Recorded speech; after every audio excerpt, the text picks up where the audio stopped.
aksesoris yang memang dikhawatirkan akan menghambat pengaliran limfa meskipun kita akan di leher. Ya. Oke, nah limfonya kalau di area leher, kepala ini adalah distal. Sedangkan terminus vena jugularis ini adalah proximal. Loh, maksudnya gimana Pak Yukan? Ingat, kita mengalirkan cairan, kunci dari semua cairan yang ada di dalam tubuh ini akan menuju ke jantung. Itu sebagai pusat kembalinya cairan. Kita kalau di dalam limpatik, ilmu limpatik itu kita tidak melihat kepala ini sebagai proksimal, ya, tapi ini justru adalah distal. Yang proksimalnya itu adalah jantung, ya, jantung. Sehingga ini adalah proksimalnya, ini distalnya. Kalau ini proksimal berarti ini distal. Oke? Kalau ini proksimal maka ini adalah distal. Kalau ini proksimal berarti ini adalah distalnya. Kalau ini proksimal berarti ini adalah distal. Oke? Ini adalah proksimal. Kalau ini adalah distal maka ini adalah proksimalnya. Ini distalnya. Kalau ini adalah proksimal maka ini adalah distal. Kalau ini proksimal maka dia distal. Bisa dipahami? Bisa. Oke. Nah, kemudian berikutnya kita juga akan memiliki lymphatic mapping atau peta limpatik. Peta limpatik itu kita mengalirkan itu harus sesuai dengan Google Map-nya limfa. Manakala tidak sesuai dengan Google Map-nya limfa, sesuai dengan map-nya limfa, Google-nya saya delete. Sesuai dengan map, sesuai dengan petanya limfa, maka cairan akan mengalir ke jalurnya yang benar. Tetapi manakala kita tidak mengalirkan sesuai dengan jalurnya, maka upaya kita ini akan sangat berat sekali dalam mengalirkan limfa. Oke? Nah, posisinya seperti itu. Kemudian ingat bahwasanya 60-70% cairan itu akan terdistribusi di kepala. Maka dari itu, untuk menghilangkan, mengurangi efek tekanan yang berlebih pada kepala, maka posisi kepala harus dalam keadaan paling tinggi.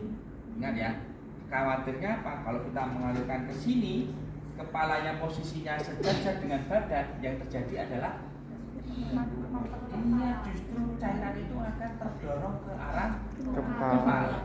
Kalau cairan terdorong ke arah kepala, ya, yang notabene kepala itu bagian luar dia terproteksi oleh tulang tengkorak, cairannya mendesak dari dalam, maka akan terjadi peningkatan tekanan intrakranial, sehingga air ini akan mengalir memenuhi kepala, memenuhi otak, dia akan menekan tekanan intrakranial, menekan otak, maka itulah kemudian pasien akan merasakan pusing, mual, bahkan muntah.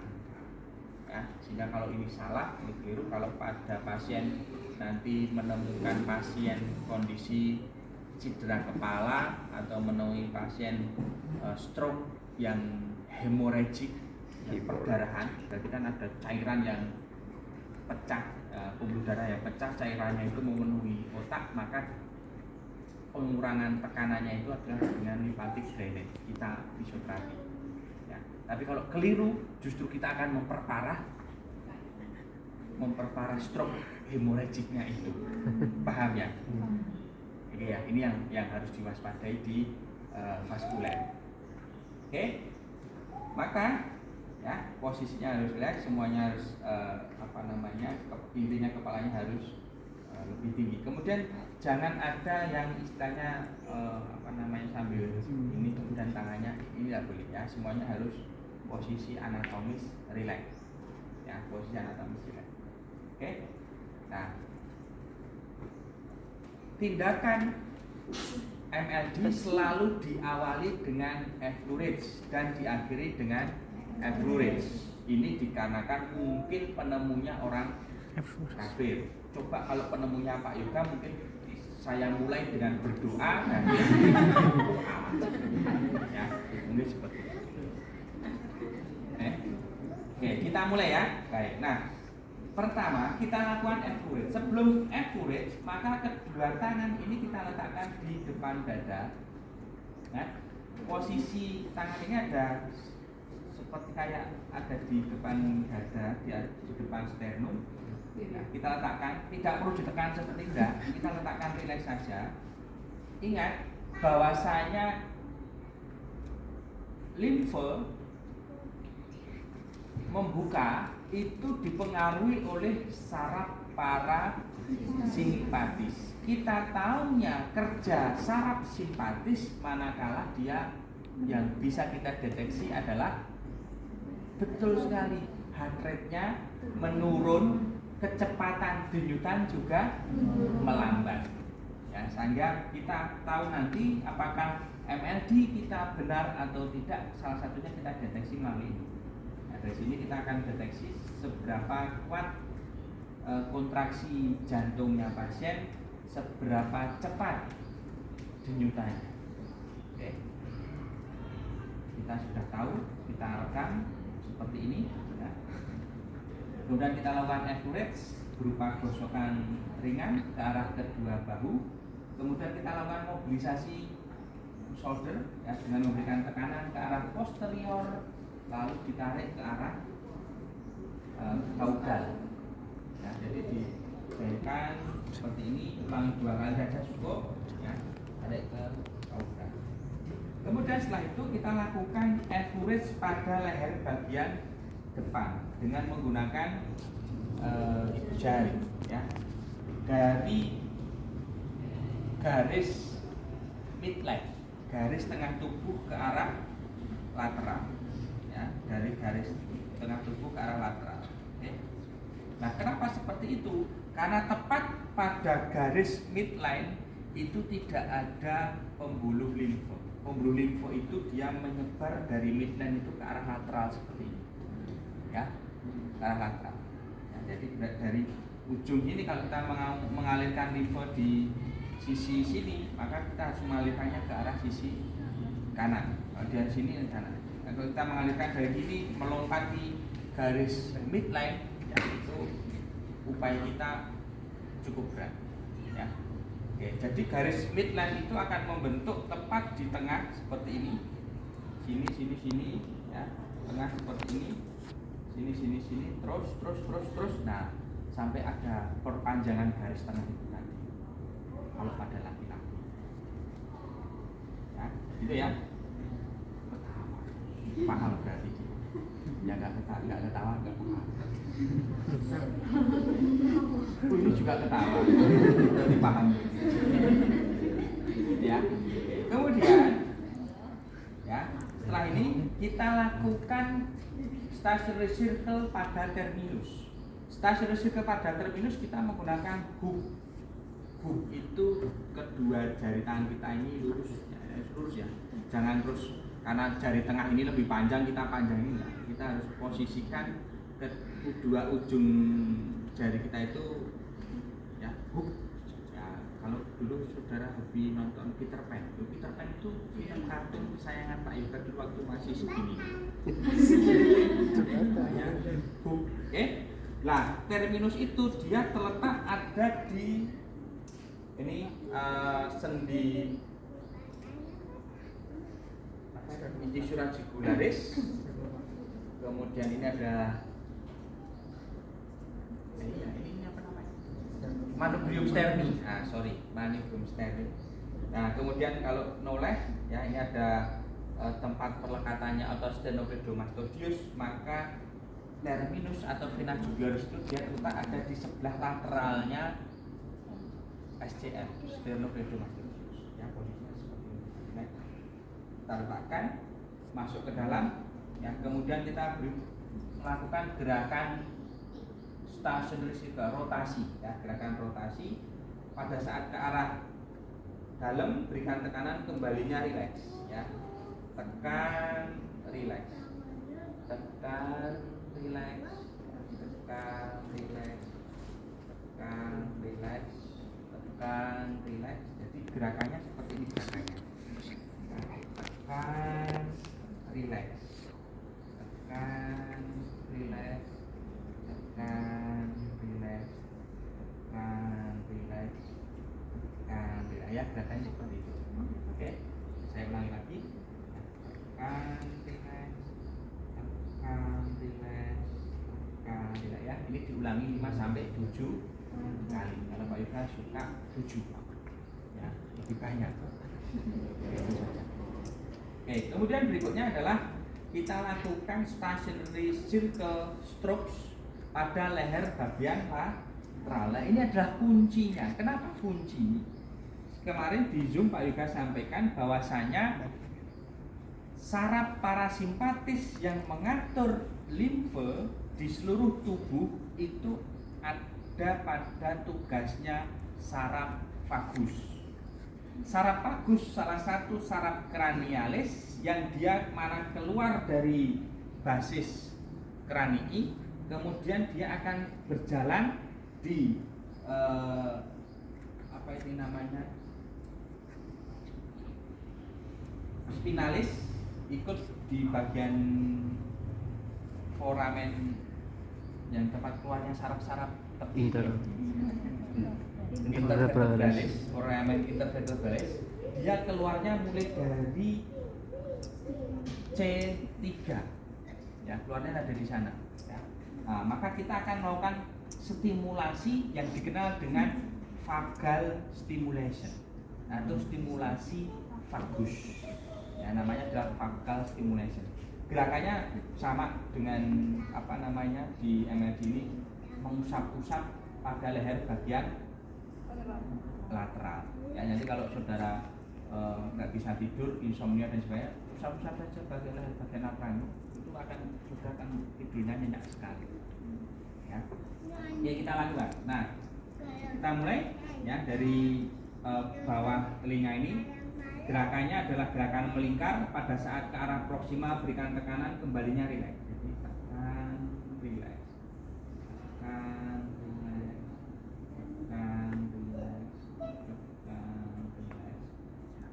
Tekan, rileks. Tekan, rileks.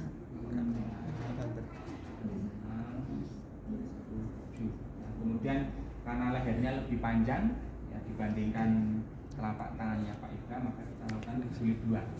Bapak kalau lehernya pendek, kalau panjang, ini hanya cukup satu kali ya, sudah satu kali aja sudah cukup ya. Oke, kita lakukan lagi. 1, tekan, rileks, tekan, rileks, tekan, rileks, tekan, rileks, tekan,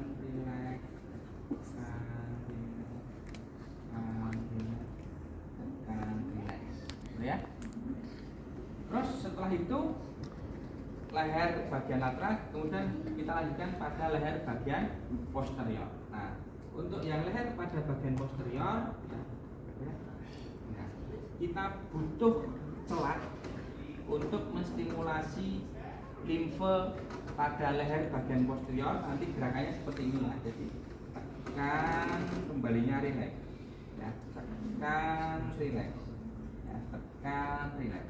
Oke, tekan, rileks ya. Nah, gerakannya seperti itu. Oke, tekan, rileks, tekan, rileks, tekan, rileks, tekan, rileks, tekan, rileks, tekan, rileks, tekan, rileks, dan tekan, rileks. Oke, sudah. Nah, terus berikutnya adalah kita alirkan pembuluh limfe yang ada di pre-auricalis dan auricalis. Nah, untuk stationary circle pada pre-auricalis dan auricalis ini kita menggunakan fork hold. Fork itu berarti kayak garpu. maka kita buat tangan kita seperti ini. Nggak bisa? Sulit? Susah. Latihan ya, buat seperti ini. Oke. Oke. Nah, setelahnya ini kita gunakan ya, untuk arah pada telinga. Oke. Nah, kita lakukan ya, tekan, relax, tekan, relax, tekan, relax, tekan,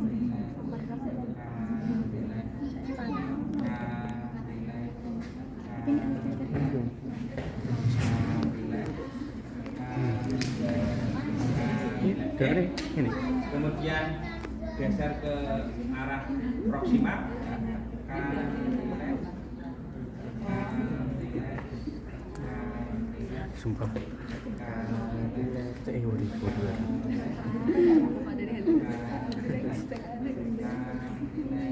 Bagi awareness sih. Oke. Nah, setelah ini kemudian kita lakukan stasiun circle pada terminus yang menggunakan hold tadi atau pegangan hook ya, hook ya, dengan menggunakan hook ya, hooknya Peter Pan itu sampai tekan,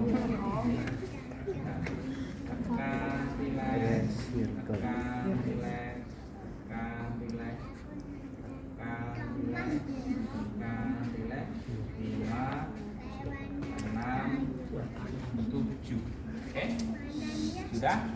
Nah, kalau sudah, berikutnya kita tinggal Nah, Everett ini sama seperti yang awal tadi kita letakkan kedua tangan ya, sudah tindih seperti ini.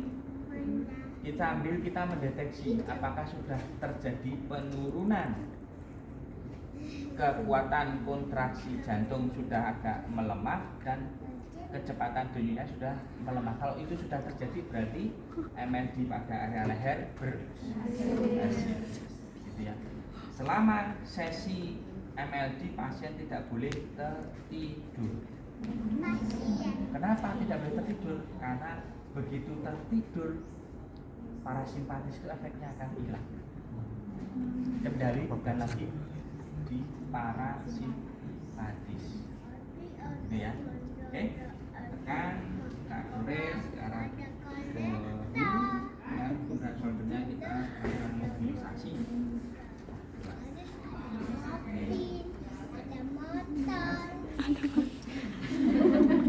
Sampai dia ada pertanyaan? Tidak ada? Nah, kalau tidak ada, kalau nanti saudara melakukan MLD pada leher ini ternyata menimbulkan keluhan pada pasien, mual, muntah, pusing, telinganya terasa air, kita netralisir. Nah, netralisirnya ini dengan menggunakan breathing teknik, breathing teknik pada MLD. Bagaimana breathing teknik pada MLD? Breathing teknik pada MLD itu adalah dengan cara mengaktifkan efek hisap suction pada thoracic duct atau pada ductus thoracicus. Apa itu ductus thoracicus? Ductus thoracicus itu adalah kolektor, pengumpul.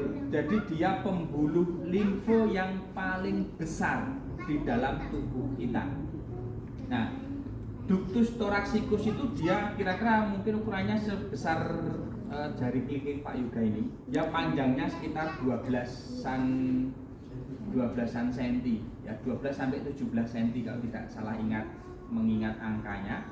Ya, dia terletak ada di depan korpus vertebrae thoracalis dan bagian bawahnya dari ductus thoracicus dia pas menempel di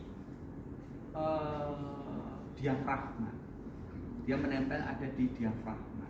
Sehingga manakala dia menempel di diafragma bagian bawah ini, jadi begitu diafragma berkontraksi, inspirasi, kan diafragma berkontraksi kalau dia terjadi inspirasi kan. Maka ductus thoracikus ini dia akan tertarik ke bawah, memanjang, akan menghasilkan efek hisapan. Hisapan ini karena dia tekanan intra tekanan di dalam ductus thoracikus itu negatif, maka limfo itu akan tersedot ke ductus thoracikus. Setelah ductus thoracikus ini, limfo akan menuju ke vena cava superior. Ya, setelah di vena cava superior, dia aliran limfo itu masuk ke atrium kanan jantung. Berarti sudah kembali ke kodratnya, kembali ke takdirnya. Itu ya. Oke. Nah, bagaimana melakukannya? Ya. Pasien kondisi seperti ini, cuman bedanya pasien nanti kita minta inspirasi dalam dan ekspirasi. Nah, kalau yang minta inspirasi dan ekspirasi, pasien kita minta untuk menoleh, menjauhi wajahnya fisioterapis. Oke. Terus kita teknik stroke yang kita gunakan menggunakan scoop. Ya, scoop. Jadi ini adalah prosesus sifoideus. Kemudian kita cek di sini ada letak dari costa yang paling bawah, ya kita letakkan di sini. Ya, kemudian kita tekan di sana. Oke. Ya. Napasnya napas rileks. Inspirasi, ya, kemudian pada ekspirasi kita tekan, kemudian kita dorong cairan masuk ke dalam thoracikus, gitu ya. Nah, langsung bereaksi. Kalau kuat tangan satu, kalau nggak kuat boleh tangan dua diberikan tekanan seperti itu, ya. Oke. Oke. Nah, pada saat ekspirasi kita berikan tekanan. Oke. Kita ulang sampai 7 kali. Push. Dorong. Ya. Kemudian inspirasi, ekspirasi, dorong. Inspirasi, ekspirasi, dorong. Jadi pada saat ekspirasi maksimal kita dorong. Ya, kita dorong cairannya dengan di scoop. Ya, scoop. Di sendok, di sekop gitu ya. Jadi di scoop. Oke? Yo, scoop. Ya. Scoop. Ya. Kita ulangi sampai 7 kali. Oke. Nah, setelah itu sampai 7 kali, kemudian pasien kita minta lakukan diaphragmatic breathing. Ya, diaphragmatic breathing. Jadi kita stimulasi, tarik napas dalam sampai udara memenuhi seluruh rongga dada dan perut. Namanya siapa, Mas? Ya? Mas Rehan, ya. Yuk. Tarik napas dalam penuh sampai penuh, ya. Kemudian hembuskan. Begitu dihembuskan, ya. Kemudian fisioterapis menekan diafragmanya dan mendorong. Hembuskan terus maksimal sampai habis. Ya. Mendorong diafragmanya ke arah atas. Ya. Kemudian tarik napas dalam lagi. Tarik napas dalam sampai penuh, hembuskan sampai habis. Hembuskan semua udaranya sampai habis, ya. Hembuskan semua udaranya sampai habis, ya.